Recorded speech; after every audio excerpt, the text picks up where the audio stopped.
অনেকেই চেষ্টা করেন নিজের অ্যাকাউন্টে রিয়াল ঢুকানোর জন্য, কিন্তু পারেন না। তো আপনারা এইভাবে কার্ডটা ঢুকাবেন। প্রথমে কার্ড ঢুকানোর পরে তো ইংলিশে টাচ করবেন। এখানে ইংলিশ আরবি আসবে, তো আপনি ইংলিশে টাচ করবেন। তো আপনার পিন নাম্বারটা দিবেন। এখন যে ব্যাঙ্ক কার্ডে যে পিন নাম্বারটা আছে ওইটা দিবেন।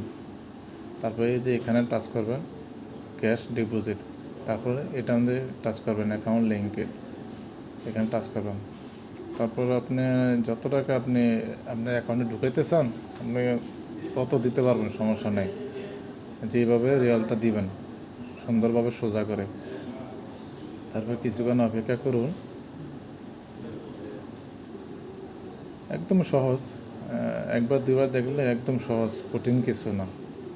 আবার এইখান থেকে আপনি অন্য অ্যাকাউন্টে রিয়াল ট্রান্সফার করতে পারবেন সেম জায়গা থেকে। তো এইখানে আপনি কত টাকা জমা করতে চান এইখানে টাচ করবেন ডিপোজিট। এখন আপনার অ্যাকাউন্টে রিয়াল জমা হয়ে যাবে, আর কিছু করা লাগবে না। একটু অপেক্ষা করেন। আপনার অ্যাকাউন্টে রিয়াল জমা হয়ে গেলে মোবাইলে মেসেজ আসবে, তারপর এখানে একটা পেপার আসবে যে আপনি কত রিয়াল জমা করছেন, এটা ফতুরা। তারপর আপনি এখানে টাচ করবেন রিটার্ন কার্ড।